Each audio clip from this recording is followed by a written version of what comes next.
Yes, I was the one that bought that one.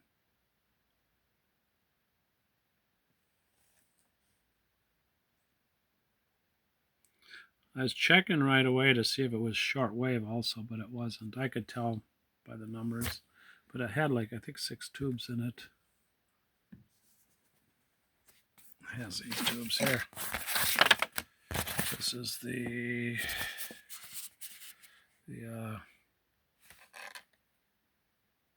461203. So on this one here,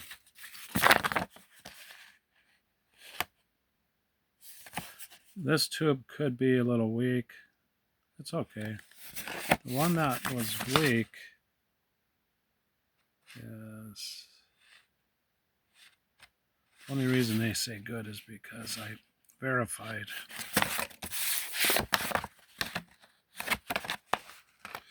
The 35L6, my tester, it showed I was supposed to check with 3 and 6, and so I had a dead side, so I changed it to 5 on my tester, tube tester, and then it tested good.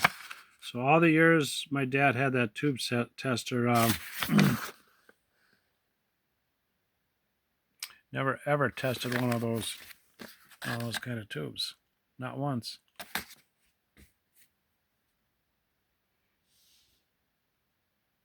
So, anyways, whoops, this is kind of tricky. It kind of throws you off.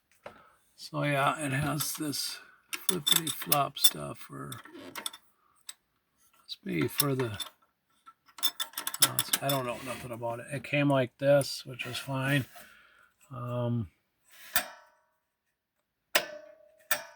This may have to rotate to that.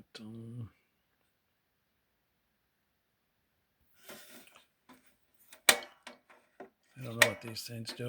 They're record sizers. I don't have a clue what they do. It's got a catch back here to keep it open. I was surprised how short the tone arm was, and it does have a tack for a 10 penny nail for, what's a 10 penny nail? I don't remember anymore. It's sharp as hell. You put a hole in you. So I just cleaned it off, and I will pause this a moment and flip it.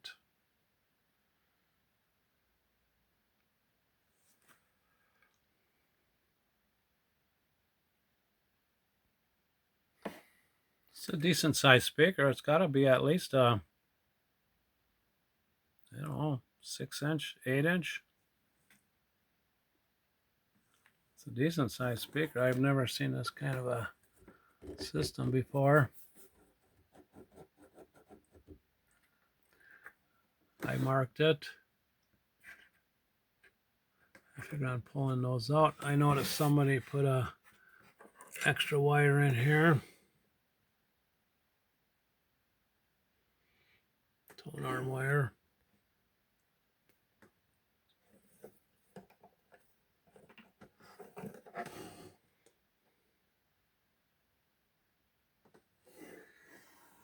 This thing here slips. The motor is frozen, but this is slipping on it. So I'd assume somebody tried to force it, and maybe it's just a clutch thing, so it'll start spinning. So this is coming off right away, number one.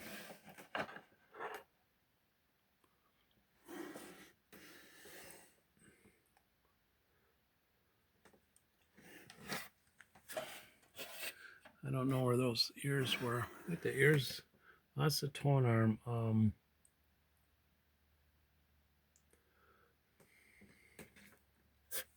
Here's that block resistor with the brown wire in the center, yellow this way and white this way. It's, well, I don't remember. I measured the resistors. We got our little antenna loop here.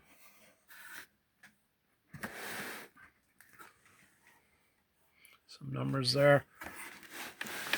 We have some information here.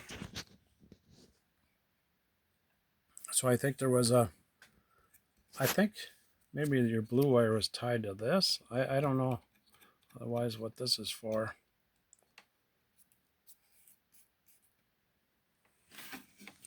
blue wire's down here. Where is it? Where is it? Right here. Let me get this out of the way. Get that out of the way. See, now this one has a RFC choke. Here's the blue wire. I never took that off.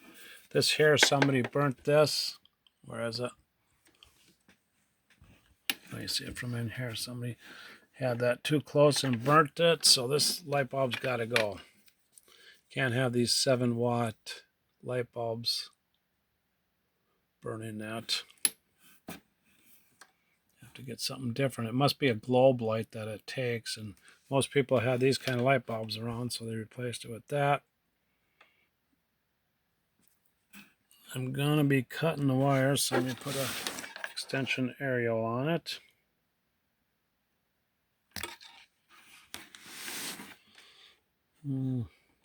That has to do with this. This one here, so there's the loop antenna hooks up. These are speakers right here. These ones. Where's this thing? Get this out of the way. These two are speakers. The loop hooks up to, here's the loop antenna right here. They hook up to, I can't see, this one and this one and this one. This is the extension antenna, apparently, according to how they have it. Could be totally wrong, I don't know. I'm just trying to reference this stuff, so when I'm gonna put a long piece of blue wire here that will reach up to this. I'm gonna take a jumper from that blue wire from there, and with a jumper connect it to a ground and see if, when I get it working, and see if it proves antenna. Then if it is, I will put a long piece of blue wire there, and I have to get this thing out of here.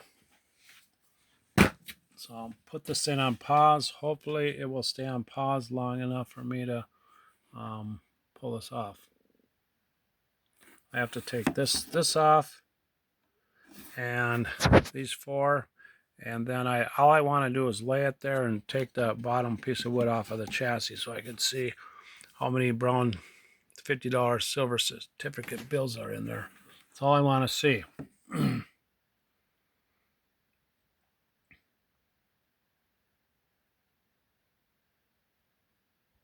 So the way to take these cookie knobs off is 2 tablespoons or teaspoons on each side. Take them off equally. That's how I learned how to take acoustical guitar pegs off. Take these cookie knobs off. In the 70s, the guitar pegs that hold the guitar strings down in an acoustical guitar.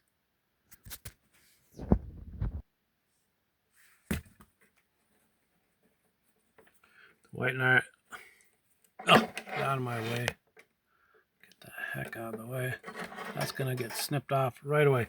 Okay, the white one goes to this brownish dashed thing, and the white wire goes to the brownish slashed thing, and this brown wire goes to the black. Snipping right now.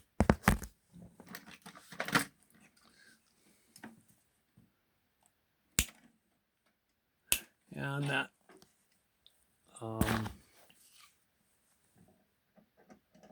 extra shielded cable is coming out. They come out. And the speaker wires. I'll pause this and then solder those. I got this snipped out. Obviously that was an add-in. And I'll unsolder it from here, I guess. Shielded cable goes to the far left, and signals here. It's easy to figure out. If you can't figure out that out, you shouldn't be working on it. These have been snipped from here. Go down into the switch, and here's that resistor.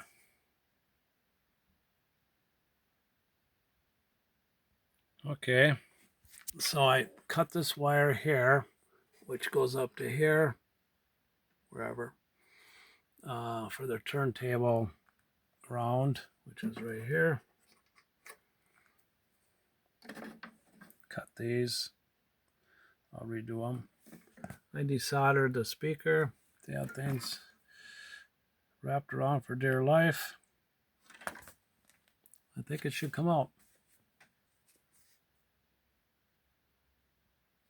Okay, I have everything off. This wire is green with the label down. Green on the left, blue on the right. I'm going to snip them. I'll leave a little stub on.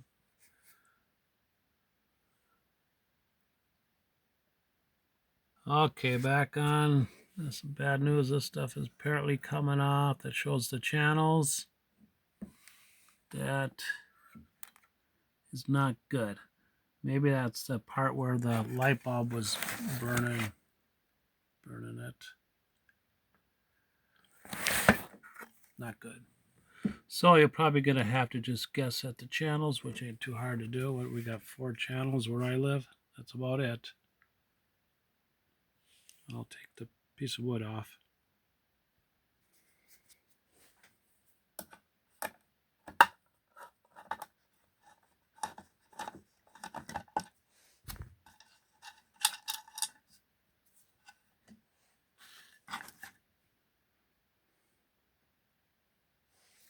These are replacements, I think.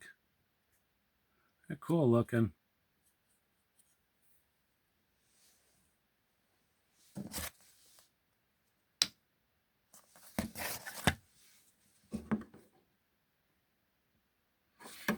Seven, eight. Where's the? Wait a minute.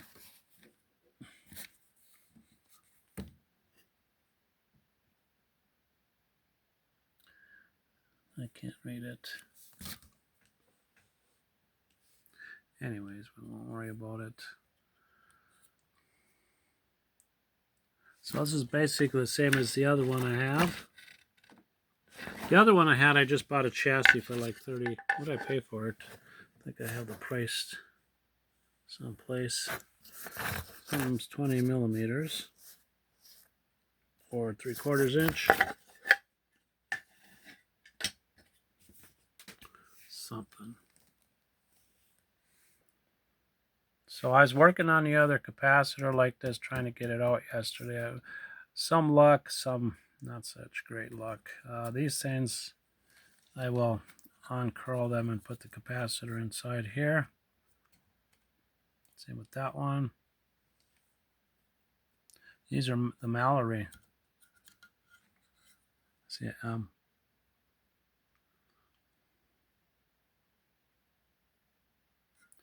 but I'm going to try to run this thing the way it is. This one here too has that.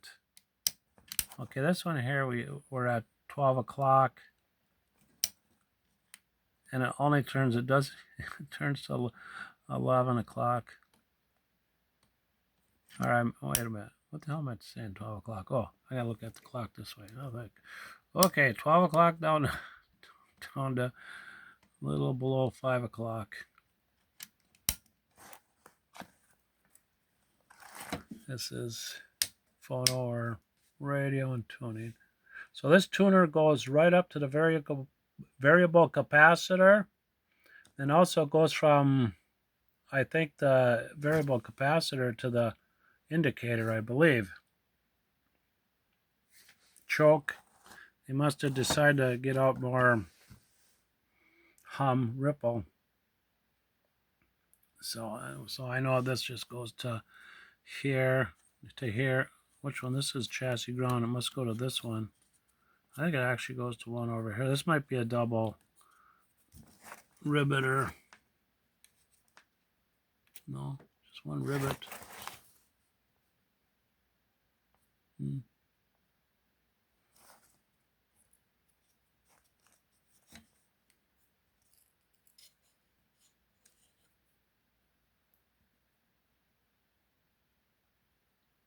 But that's it. So what's that tube back there? 7C7. It's back here. Then this forward one is this mixer oscillator, the 7A8, then a B7B7. And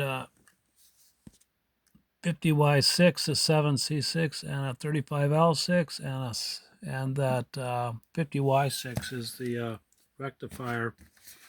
And somebody else had an attachment in there. I'll get it. I'm gonna get a proper rectifier tube. Okay, back on here. So somebody had this in there for the rectifier. I measured that. I got, I believe, 366 ohms. Let me read that. I can't read it. I think it's 366 ohms. I was testing the tubes last night.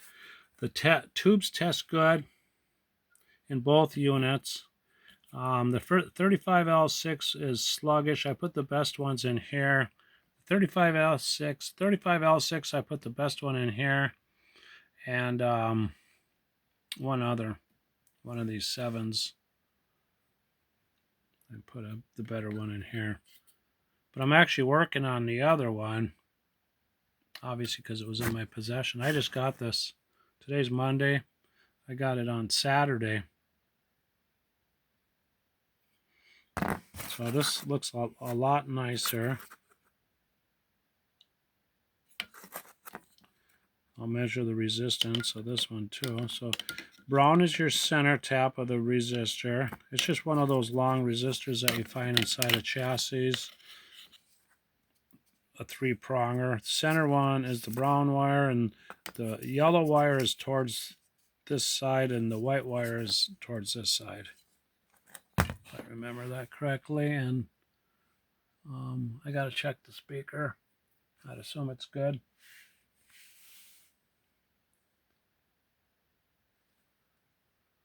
So that's about it, I guess, but I'm going to try to restuff these things. I preferably have it like watching the other guys, one guy in particular that does the old TVs that are so stinking old.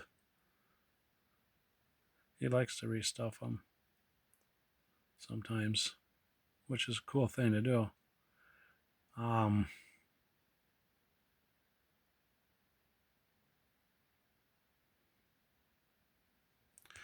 So this is the this one hooks up to the cathode of the rectifier tube, and it hooks up to something over here. This one here is I think a regular filter capacitor, but this is that half mass on the half cycle of the voltage doubler, I believe it is.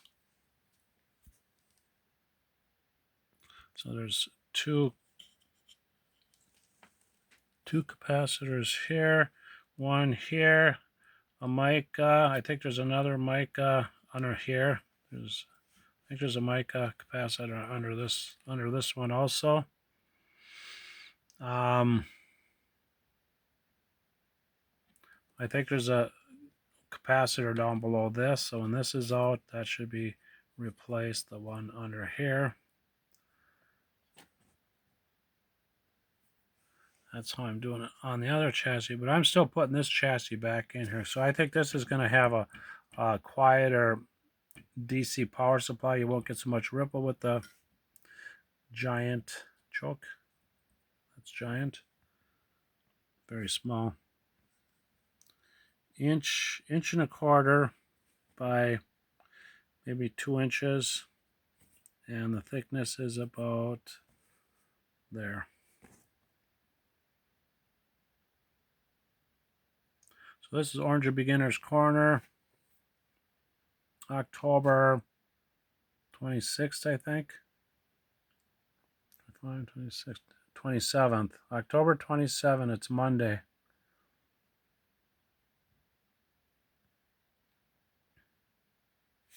They only give you half a turn here for some reason. So you only get a half a turn because on this thing here, this is the one that is negative. This one here is Phono. I'm positive that, I'm almost sure that's Phono. Here, yeah, here's your shielded cable right here.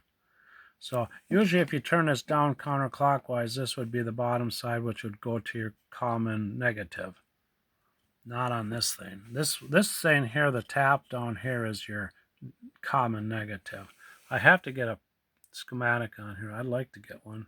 I don't think I need one, just to replace the capacitors and stuff. And I would like to see this.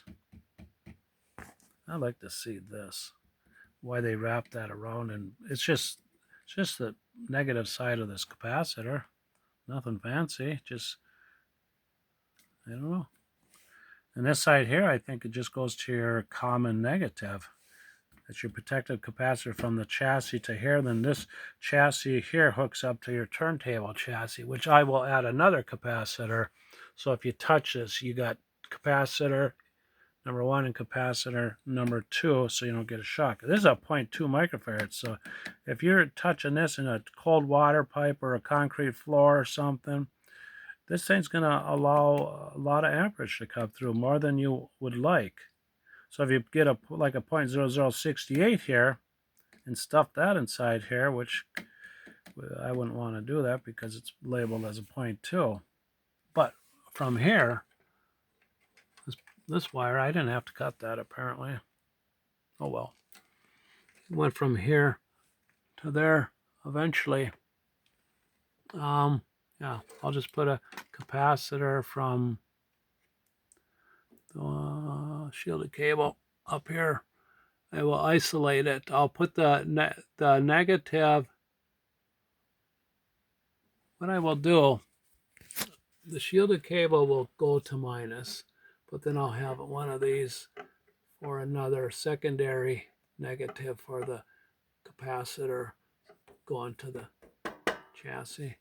Because we got this one, which is shielded cable, and then you got,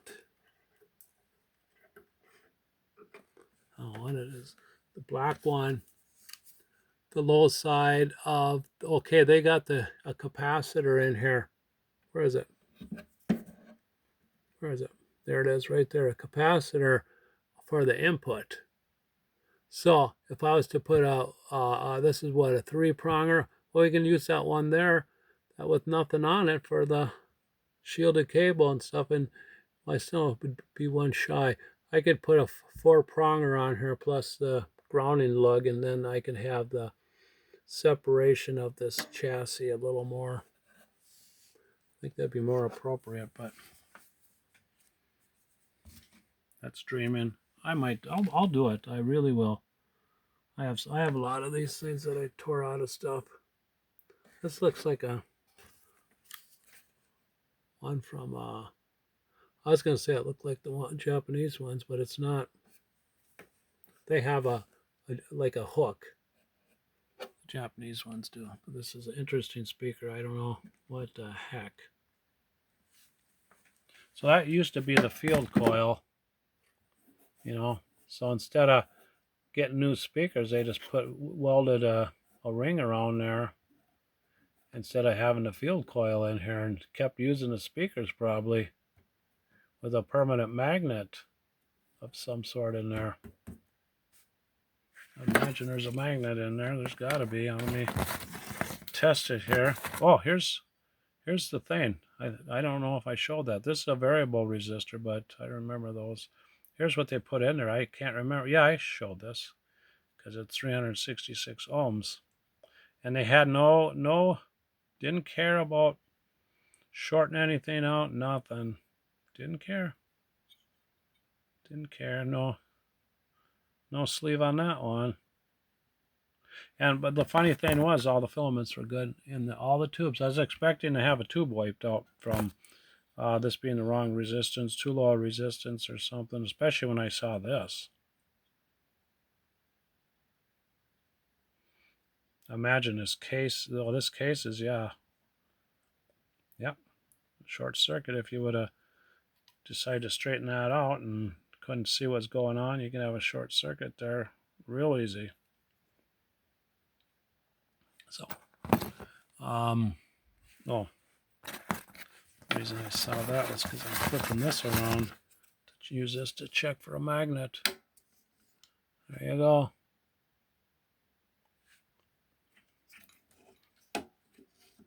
Pretty strong. Put that flat. Pretty strong. Okay, this is it. Signing off. Once again, Oranger Beginner's Corner on the side. buy food. That's going to be too late time I ever put this up. Keep plenty of food on hand. You never know what's going to happen. Have a 20-pound bag of rice, some dried beans, and check on them every once in a while. Make sure they don't get moldy, and bottled water and different things. You never know what you need in this. We are living in the times. I see a bug. A bug just went in there.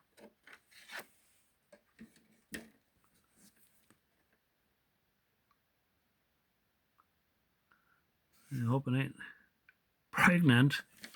All I need is a pregnant bug in there. I'll spray some stuff in there. I'll spray some stuff. Some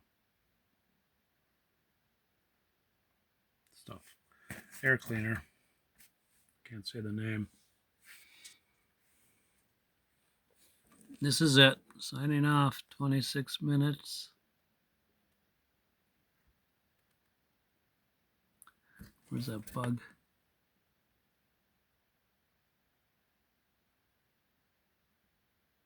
Just a little tiny white one.